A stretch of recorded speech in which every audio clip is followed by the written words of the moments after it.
Marcus Chun stepped off the transport ship and immediately felt every eye in the landing bay watching him. The Galactic Coalition's most famous military academy stretched out before him like a metal city.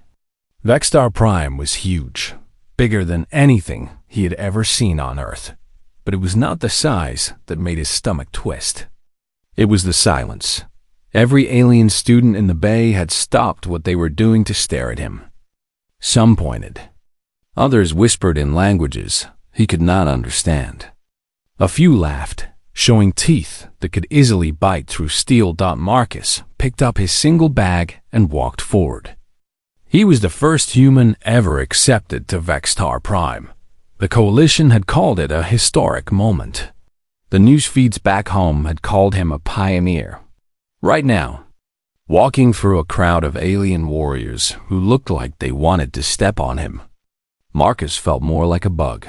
A towering figure blocked his path. The creature stood over 12 feet tall, covered in thick gray plates that looked like natural armor.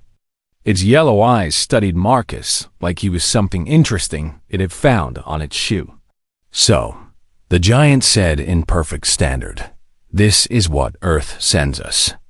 I am Thrakvar of the Govani. You are the human." Marcus looked up at the massive alien. "Yes, I'm Marcus Chun." Thrakvar's mouth opened, showing rows of sharp teeth in what might have been a smile. "I have heard much about humans. They say you are weak. They say you break easily. They say you cry when hurt." He leaned down closer. "Is this true, human Marcus Chun?" The crowd of aliens had gathered around them now. Marcus could feel their eyes on him, waiting to see what he would do. Some were recording with their devices. Others were making bets in alien languages. "I guess you'll find out," Marcus said. Thrakvar laughed. It sounded like rocks falling down a mountain. "Yes, I think I will." He stepped aside. "Welcome to Vextar Prime, little human. Try not to break on your first day." First day. The crowd laughed and began to break up. Marcus walked toward the main building, his face burning red. Behind him, he could hear Thrakvar talking to another student. "4 years I've been here," the Gorvani was saying. 4 years, and I have never lost a single combat trial. Soon, I will be the youngest apex warrior in my people's history. But this human? He will not last a week. Marcus kept walking. He had expected this. The human military had warned him that the other students would not be friendly at first. They had told him to keep his head down and work hard. They had told him that humans belonged at Vextar Prime just as much as any other species. Looking around at the alien students, Marcus was not so sure. The next few hours were a blur of registration, room assignments, and medical checks. His room was small but clean. His roommate was a Zephyrian named Kix, who moved so fast that Marcus could barely see him when he walked. Kix spoke quickly too, in sharp clicks and whistles. "Human slow," Kix said, appearing suddenly beside Marcus's bed. "Human weak." "Why human here?" "I don't know," Marcus said honestly. Kix laughed and vanished in a blur of motion. The first real test came during physical evaluation. All new students had to run through a basic obstacle course. Marcus watched the other aliens go first. They were incredible. The Krillians jumped 50 feet in a single leap. The Zephyrians moved like lightning. The Gorvani smashed through walls that were meant to be climbed over. When Marcus's turn came, the watching students began to whisper and point again. The course instructor, a stern Krillian with 4 arms, looked at his tablet. "Human Marcus Chun," she announced. "Begin when ready." Marcus started running. The first obstacle was a 30-foot wall. The other students had either jumped it or punched through it. Marcus looked for handholds and began to climb. The watching aliens laughed. "Look at it struggle," someone called out. "Is it broken?" Asked another. Marcus reached the top of the wall after 2 minutes. The fastest alien had cleared it in 3 seconds. He jumped down and kept going. The next obstacle was a series of moving platforms over a pit. The other students had used their speed or strength to cross easily. Marcus had to time each jump carefully, studying the pattern. More laughter came from the crowd. The rope climbing section was worse. Marcus's arms burned as he pulled himself up hand over hand. Below him, he could hear the aliens making jokes about soft human skin and weak human muscles. He finished the course dead last.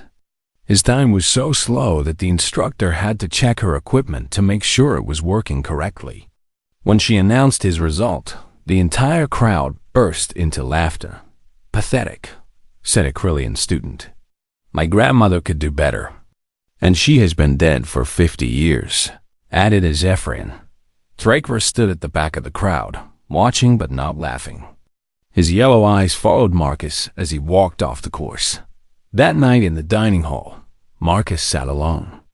The alien students filled the room with loud conversations in dozens of languages. No one tried to sit near him. When he got up to get food, aliens would step aside as if he might contaminate them. The food itself was another problem. Most of it was designed for alien digestive systems. Marcus found some protein bars that were marked as safe for carbon-based life forms and sat back down. "Enjoying your meal?" Marcus looked up. Thrakver stood over him, holding a tray loaded with what looked like raw meat. "It's fine," Marcus said. Thrakver sat down across from him without being invited. "You know, human, I have been thinking about you." "Oh?" "Yes, I have been wondering why the Coalition would send something so weak to a place like this. Perhaps it is a joke. Perhaps they want to see how long you last before you run home crying." Marcus met the alien's yellow gaze. "Maybe they sent me here to learn something." "Learn what?" "How to lose." Thrakver tore off a chunk of raw meat with his teeth. "You failed every test today. You are slower than our youngest students. You are weaker than our maintenance robots. What exactly do you think you can learn here?" Marcus thought about that. "I don't know yet." Thrakver laughed again. "Honest, at least. Most species would make excuses." He leaned forward. "Tell me, human, what do your people call someone who never gives up, even when they should?" "Stubborn," Marcus said. "Interesting. My people call them dead." Thrakver stood up. "Sleep well, Marcus chum. Tomorrow will be much harder than today." As the Gorvani walked away, Marcus finished his protein bar and looked around the dining hall. Every alien in the room was bigger, faster, or stronger than him. Every one of them belonged here more than he did, but he was here anyway. And tomorrow, no matter how hard it was, he would still be here. Maybe that would have to be enough. 3 weeks had passed since Marcus arrived at Vextar Prime. 3 weeks of being last in every race, weakest in every strength test, and slowest in every drill. The other students had stopped laughing at him. Now they just ignored him completely. Marcus was cleaning equipment in the armory when the emergency alarm started blaring. Red lights flashed throughout the building. All students were ordered to report to the main briefing room immediately. The room was packed with alien cadets when Marcus arrived. At the front, Commander Velther, a 6-armed Nexus with silver skin, stood before a large display screen.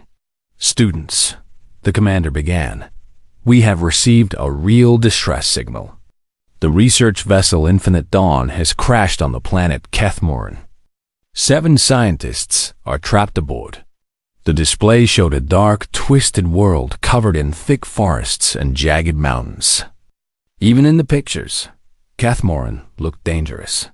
"This is not a drill," Commander Velther continued. "We need a rescue team. Only our best students should volunteer." Hands shot up across the room. Thrakver stood up immediately. "I volunteer to lead the mission," the Gorvani said. His voice was calm and confident. "Accepted," the commander replied. "Choose your team." Thrakver pointed to 6 other students. All were top performers from different species. Strong, fast, skilled fighters.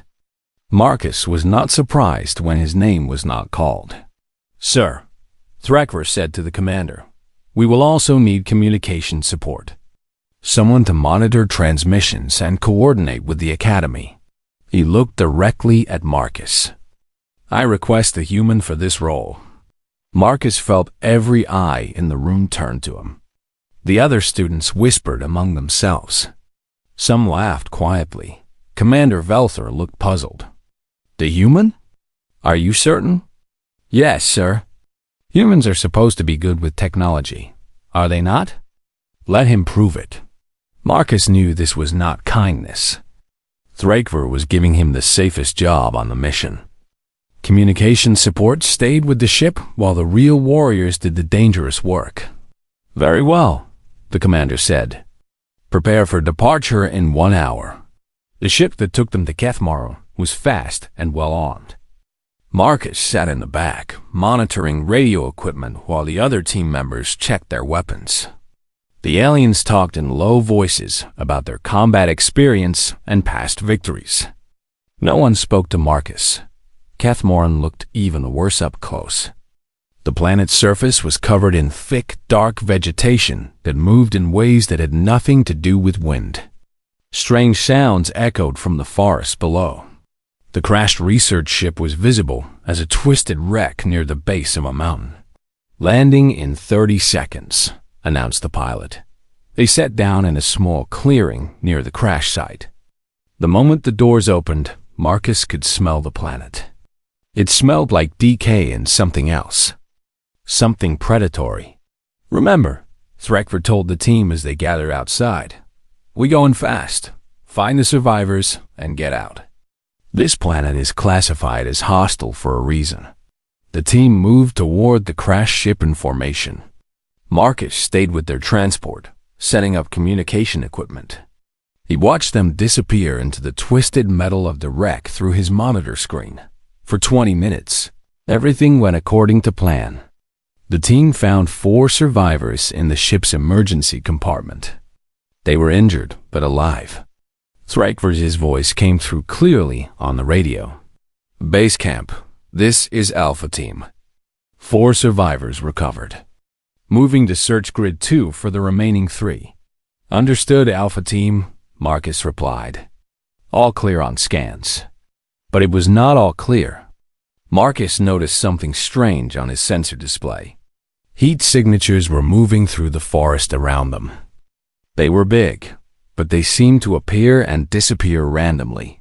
"Alpha Team," Marcus called into his radio. "I'm seeing unusual readings. Multiple large contacts moving in your area."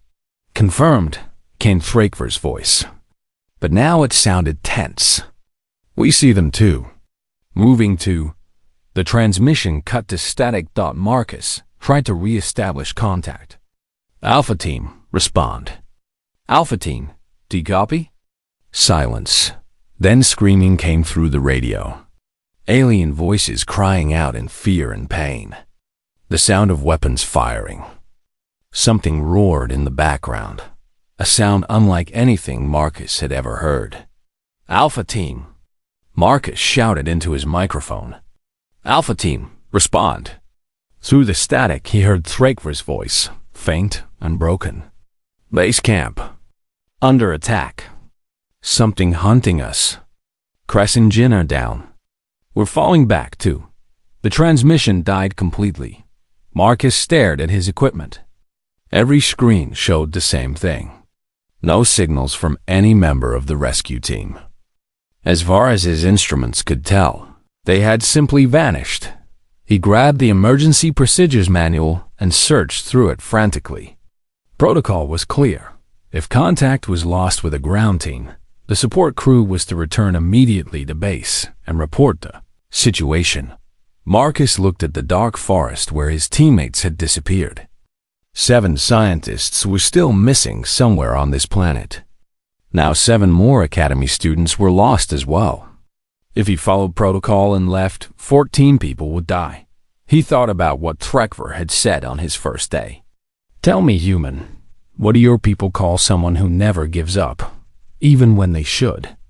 Marcus started putting on environmental gear. "Stubborn," he said to himself. He checked his pulse rifle and grabbed extra power cells. The weapon was basic, designed more for training than real combat. Against whatever was hunting in these forests, it would probably be useless. Marcus activated the ship's automatic beacon and locked the transport down.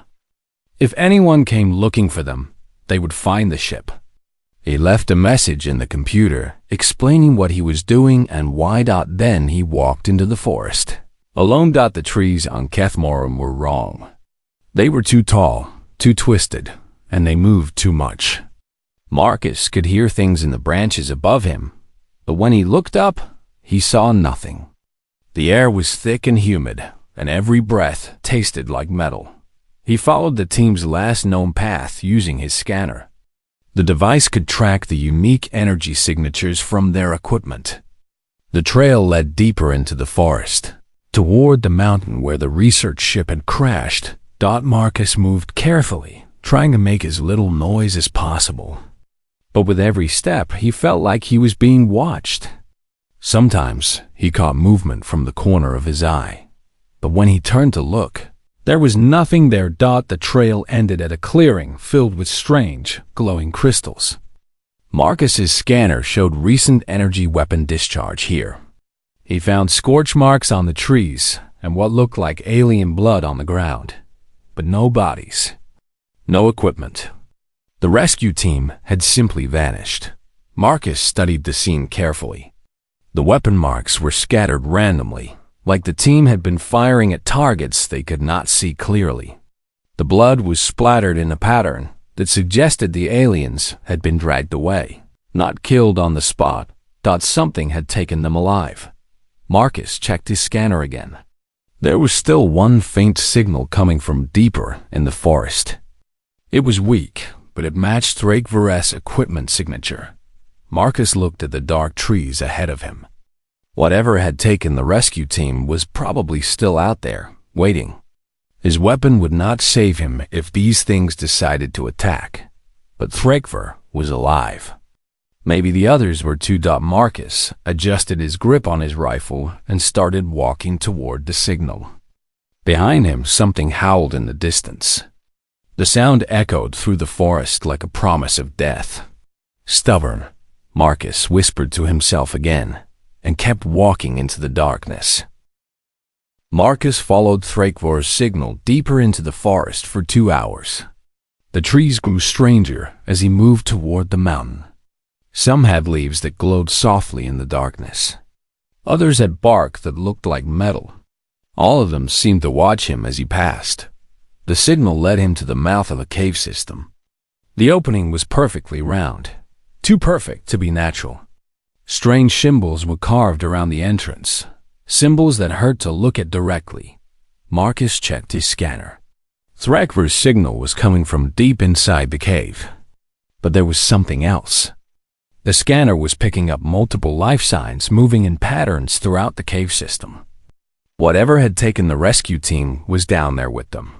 Marcus activated his rifle's flashlight and stepped into the cave. The tunnel sloped downward at a sharp angle.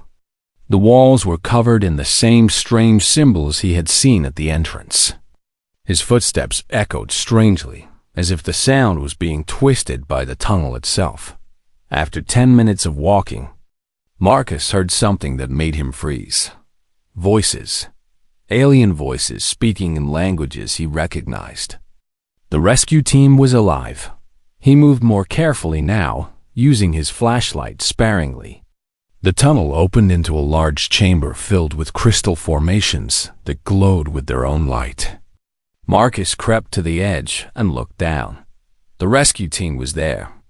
All 7 aliens sat in a circle in the center of the chamber, their weapons and equipment scattered around them. But something was wrong. They were not tied up or caged. They were just sitting there, staring at nothing. Thrakver was among them, the massive Govani warrior, as still as a statue. Marcus was about to call out when he saw The creatures guarding them, they were like living shadows, roughly humanoid in shape, but made of something that bent light around it. Marcus could see them, but his eyes could not focus on them properly. They moved without sound, drifting around the prisoners like smoke, void stalkers.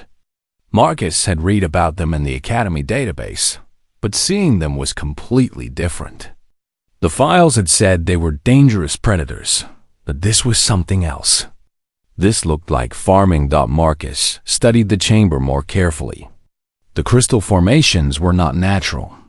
They were arranged in specific patterns, connected by lines of metal that ran through the floor. Energy flowed through the connections, pulsing in a steady rhythm. The rhythm matched the breathing of the captured aliens. Marcus realized what he was seeing. The crystals were not just decorations. They were some kind of technology, and they were connected to the prisoners. The void stalkers were not just hunting for food. They were collecting specimens. But for what? A sound from deeper in the cave system answered his question. It was mechanical, rhythmic, like huge gears turning. Marcus followed the sound, staying close to the walls and moving as quietly as possible. The tunnel led to another chamber, this one much larger. What Marcus saw there made him understand why Kathmorn was classified as a forbidden world. The chamber was filled with ancient machines. They were built from metal and crystal, covered in the same symbols he had seen throughout the cave. But these machines were working. Energy flowed through them in complex patterns, and displays showed readings in languages that predated the Galactic Coalition by thousands of years. In the center of the chamber stood something that looked like a massive glass tank filled with swirling liquid. Things floated in the liquid. Pieces of organic matter, fragments of bone and tissue from dozens of different species. A resurrection device. The ancient civilization that had once lived on Kathmorn had built machines to bring their dead back to life. But they had failed and died out long ago. Now their machines continued working automatically, collecting genetic material from any living beings that came to the planet. The Void Stalkers were not predators. They were tools. Biological robots created by the ancient. Machines to gather specimens for the resurrection process. Marcus understood the pattern now. The machines were trying to rebuild their creators, but they needed fresh genetic material to work with. Every species that came to Kathmorn became raw material for their experiments, and the rescue team was next. Marcus crept back toward the chamber where his teammates were held. He had to get them out before the machines decided they had collected enough samples. But how? He was one human with a basic pulse rifle against creatures that could phase in and out of reality and machines that had worked for thousands of years. Marcus thought about the problem like he would any technical challenge. The Void Stalkers were biological machines. They followed programming, just like any robot. The crystals in the chamber were connected to a central network. All the machines in the cave system worked together as one unit. That meant they had a weakness. Every networked system had points of failure. Marcus studied the energy patterns flowing through the crystals. The network had a specific rhythm, a timing that coordinated all the machines. If he could disrupt that timing at the right moment, the entire system might become confused. But he needed to get closer to the prisoners first. Marcus waited until the Void Stalkers had drifted to the far side of the chamber, then climbed down into the crystal formation. He moved carefully between the glowing stones, trying not to touch the metal lines that carried energy through the network. He reached Thrakvar and knelt beside the massive alien. The Gorvani's eyes were open, but they stared at nothing. His breathing was slow and steady, matching the pulse of the crystals. Thrakvar, Marcus whispered. No response. Marcus checked his scanner. The aliens were alive and healthy, but something was suppressing their brain activity. The crystals were keeping them docile while the machines decided what to do with them.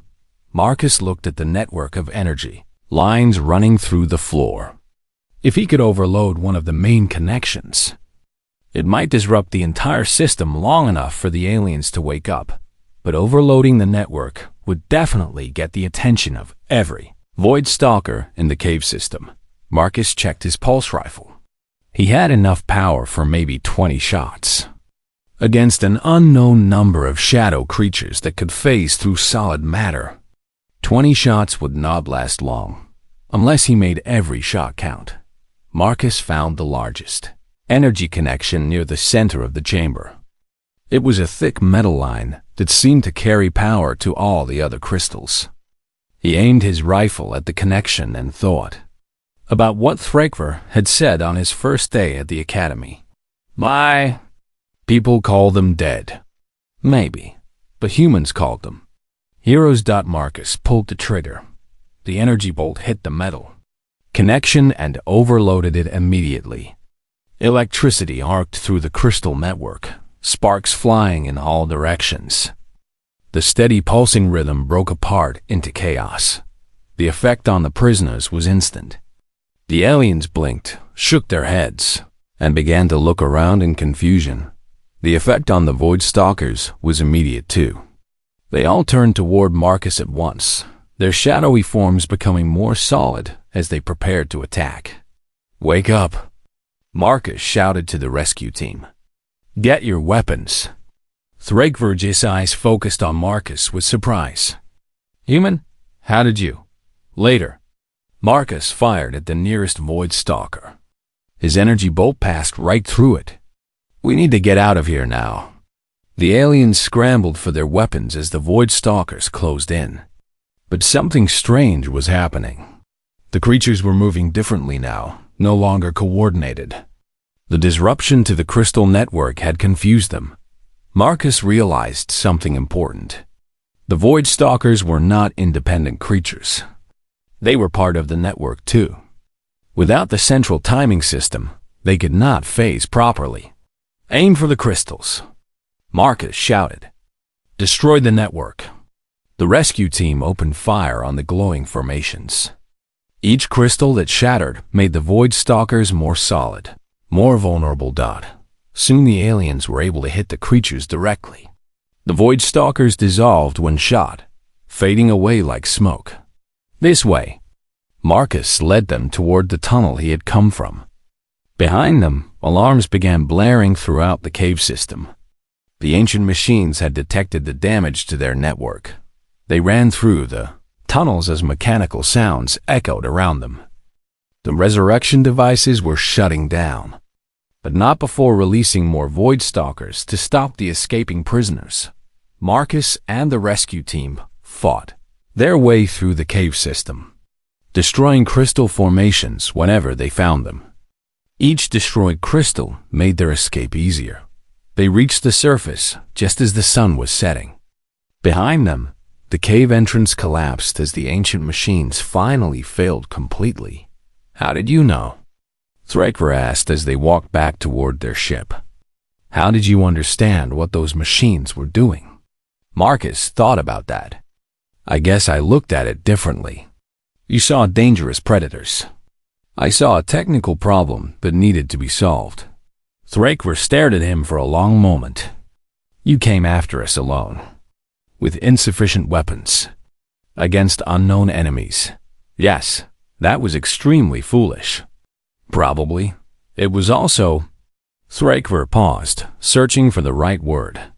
"Courageous." Marcus looked at the massive Gorvani warrior.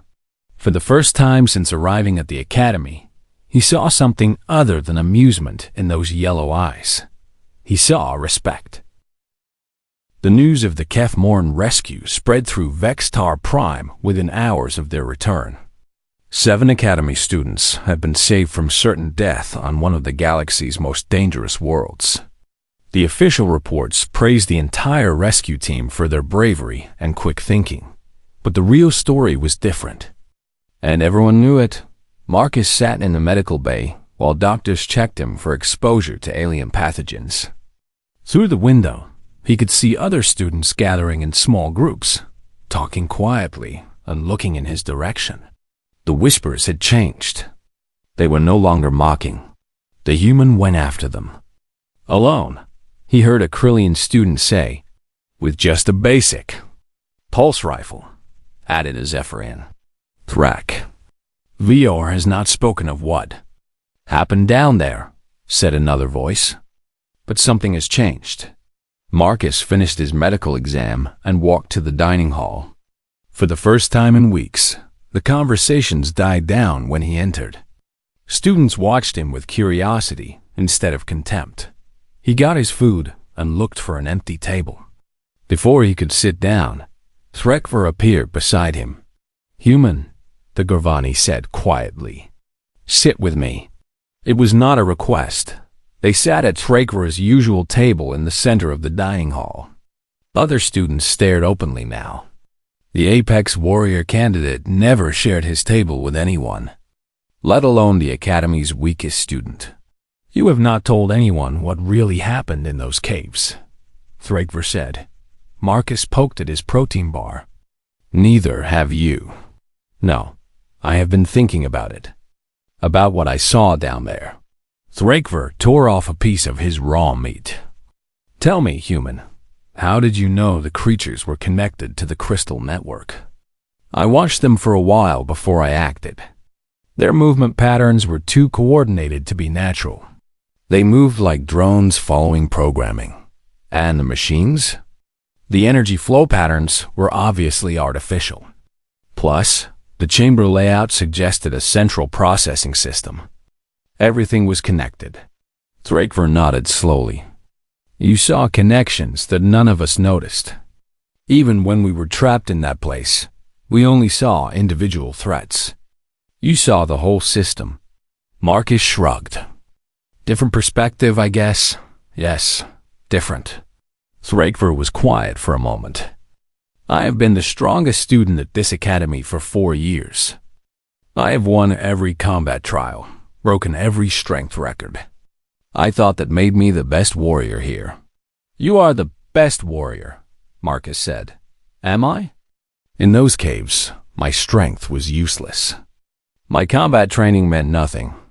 The most feared student in the academy was trapped like a helpless child. Threkvar looked directly at Marcus. But you were not helpless. You found a way to win. Marcus did not know what to say to that. There is a strategic simulation tomorrow, Threkvar continued. Advanced combat scenario. Final year students only. I want you to participate. I'm not a final year student. You are now. I spoke with Commander Velther. Given your performance on Kethmorn, you have been moved to advanced tactical studies.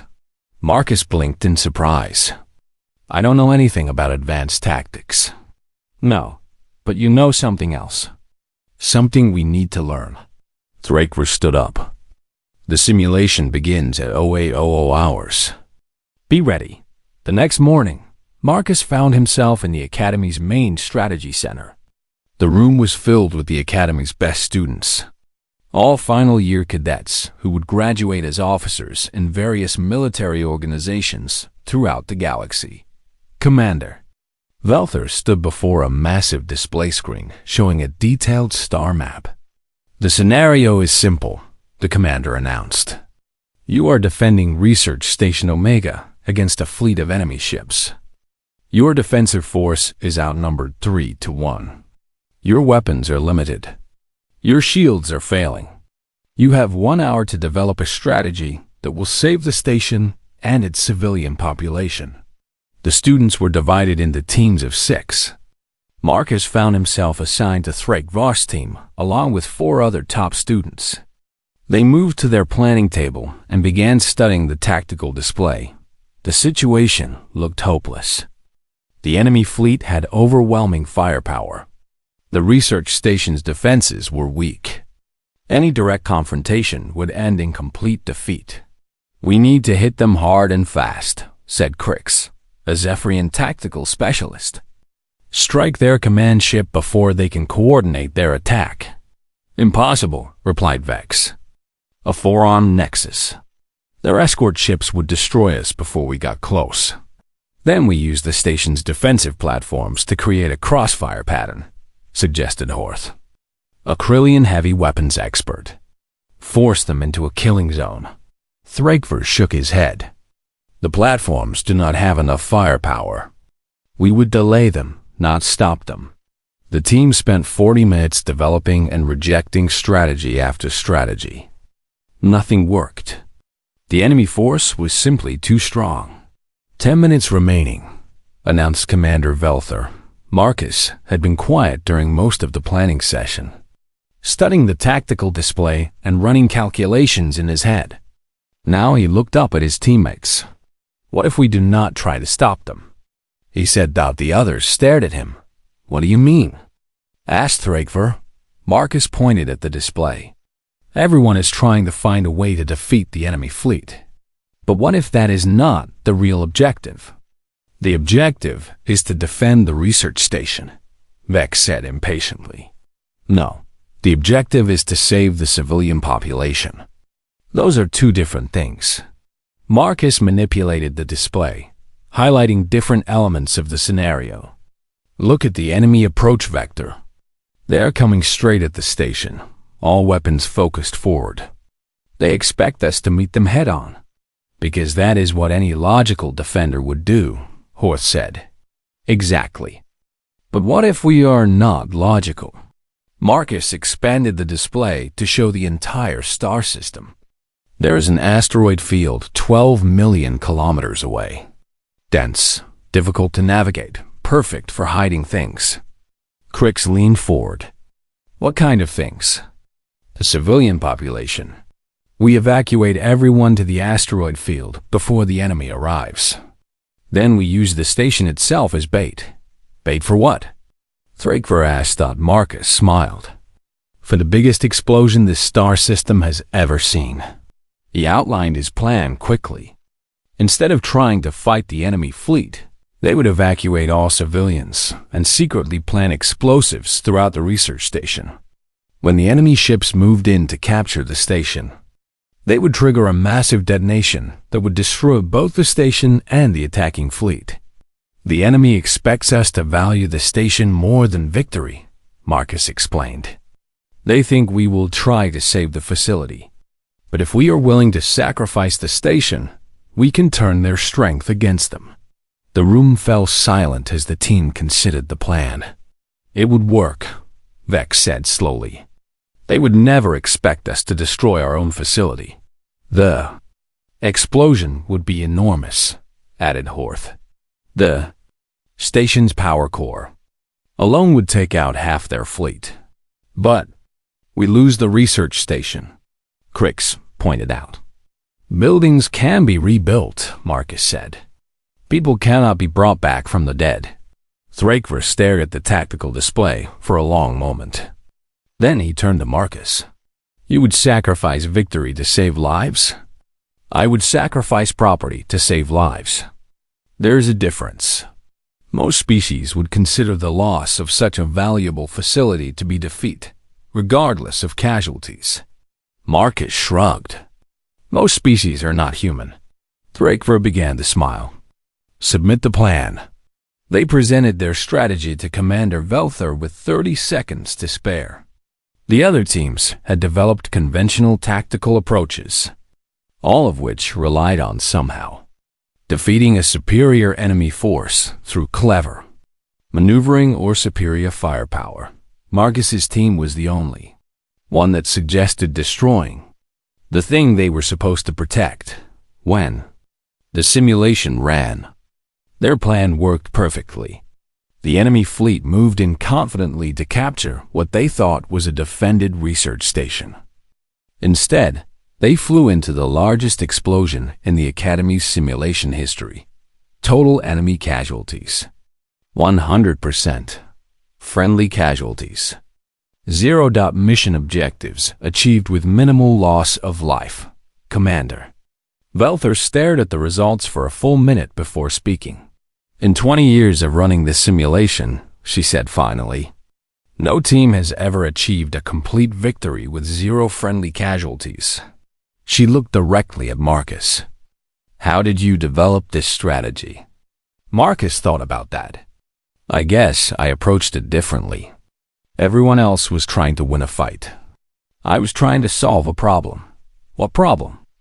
How to save the most lives with the least risk. The commander nodded slowly. Class dismissed. All teams except Thrakverse. You remain for debriefing. As the other students filed out, Marcus could hear their whispered conversations. 0 casualties. Complete victory. The human did that. How did the human do that? Thrakver placed a massive hand on Marcus's shoulder as they waited for their debriefing. You continue to surprise me, human, the Gorvani said quietly. Perhaps there is more to strength than I understood. The trials of worth came at the end of the academy year, when graduating students demonstrated their skills before representatives from across the galaxy. It was the most important ceremony at Vextar Prime, watched by millions throughout the coalition. Marcus stood with the other final year students in the massive ceremonial arena. Around them, the stands were filled with alien dignitaries, military commanders, and academy staff. Above, floating camera drones captured every moment for broadcast to hundreds of worlds. He still could not believe he was here. 6 months ago, he had been the academy's weakest student. Now he wore the silver insignia of Advanced Tactical Studies and stood among the graduating class. But he was not graduating. Not yet. The trials of worth would determine which students earned their final rank and which would need additional training. Students, announced Grand Admiral Kethver, the Coalition's highest military commander. You have spent years preparing for this moment. Today, you will demonstrate the skills and courage that make you worthy to lead others into battle. The trials began with individual combat demonstrations. One by one, students stepped forward to show their mastery of personal weapons and fighting techniques. Marcus watched Thrakver take his turn. The massive Gurvani moved through the combat forms with deadly grace, his enormous frame flowing like water as he demonstrated techniques that could crush bones or cut through armor. The watching crowd murmured in appreciation. When Thrakver finished, Grand Admiral Kethver stepped forward. Student Thrakver, the Admiral announced, your combat performance has been flawless throughout your time at this academy. You have never lost a single trial. Your instructors report that you are the finest warrior they have ever trained. Thrakver stood at attention. Thank you, sir. Therefore, the Admiral continued, it is my honor to grant you the rank of Apex Warrior, the youngest in Gorvani history. The crowd erupted in cheers. Several alien dignitaries stood to applaud. Apex Warriors were legendary throughout the galaxy. Elite fighters chosen only once every few years. But instead of accepting the honor, Thrakver raised his hand for silence. Grand Admiral, he said, I request permission to speak. Admiral Kethver looked surprised but nodded. Granted. Thrakver turned to face the crowd, his yellow eyes scanning the thousands of faces watching him. For 4 years, I have been the strongest student at this academy. I have won every combat trial. I have broken strength records that had stood for decades. I thought this made me the greatest warrior among us. He paused, his gaze finding Marcus in the group of students. I was wrong. A murmur ran through the crowd. Students and dignitaries alike looked confused. 6 months ago, a human arrived at Vextar Prime. We laughed at him. He was weak, slow, fragile. We thought he did not belong among warriors. Thrakver's voice carried clearly through the arena. Then came the mission to Kethmoran. My team was captured by creatures we could not fight, trapped by machines we could not understand. We were helpless. The greatest students at the most prestigious military academy in the galaxy were reduced to sitting in a cave, waiting to die. The crowd was completely silent now. But one person did not give up. One person came after us, alone, with insufficient weapons, against impossible odds. Not because he was strong enough to succeed, but because it was the right thing to do. Thrakver walked over to where Marcus stood. Marcus Chun taught me something about strength. Real strength is not about how hard you can hit or how fast you can run. Real strength is about seeing solutions where others see only problems. Real strength is about choosing to act when action seems hopeless. He stopped directly in front of Marcus. Grand Admiral, honored guests, fellow students, Thrakor said formally, I wish to invoke the Korthani. A shocked gasp ran through the alien dignitaries. Several stood up in surprise. Grand Admiral Kethfer's eyes widened.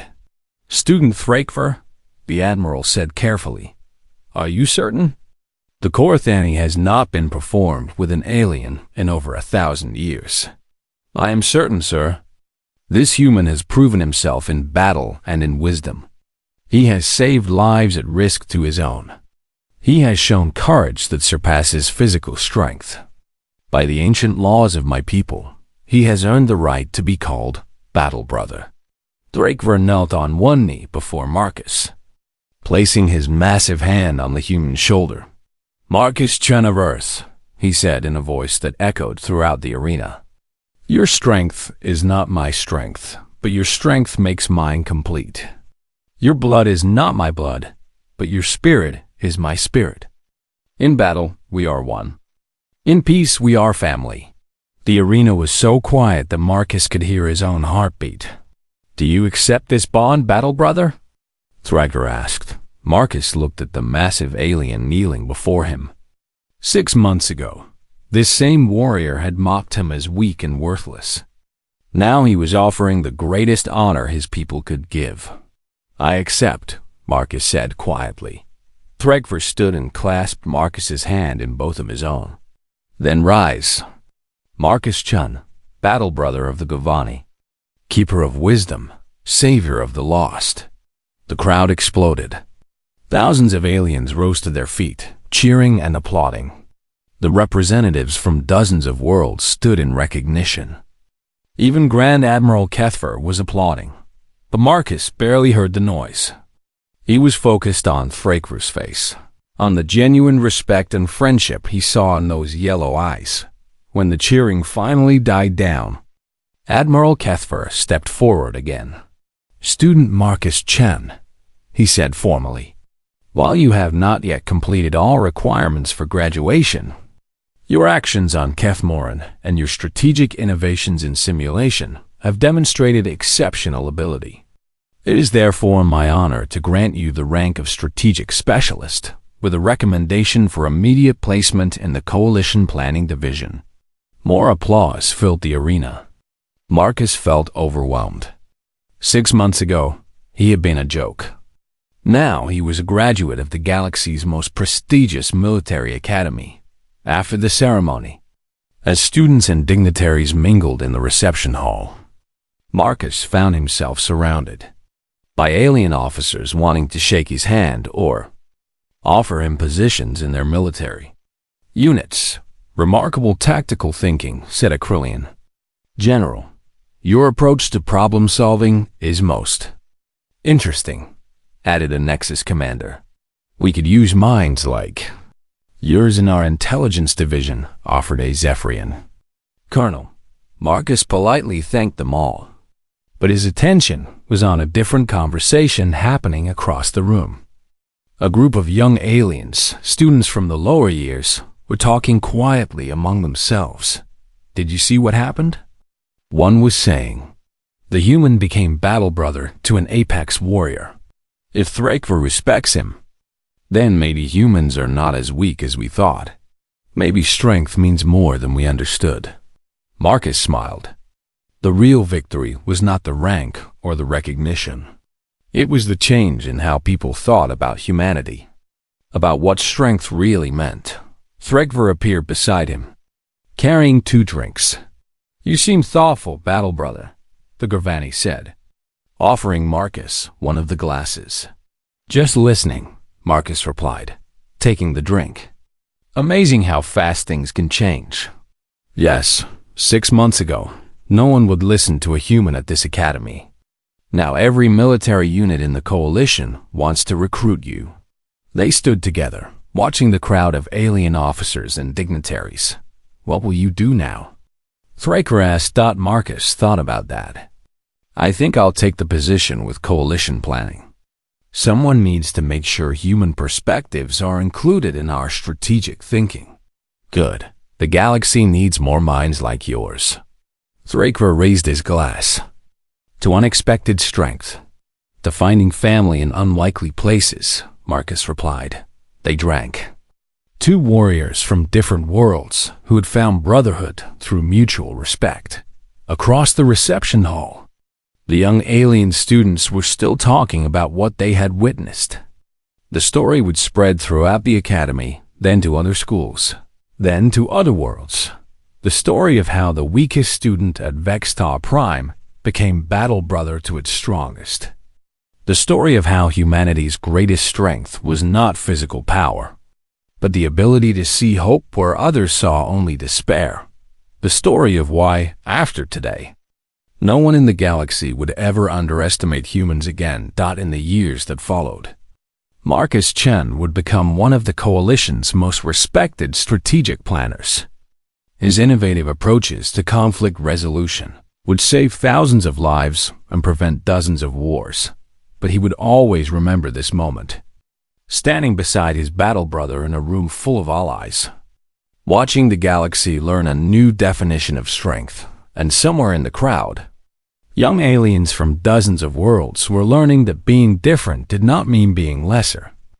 That innovation mattered as much as tradition. That the smallest voice sometimes carried the most important message. The laughter had stopped. Now came understanding. And that, Marcus thought, was worth more than all the individual victories in the galaxy.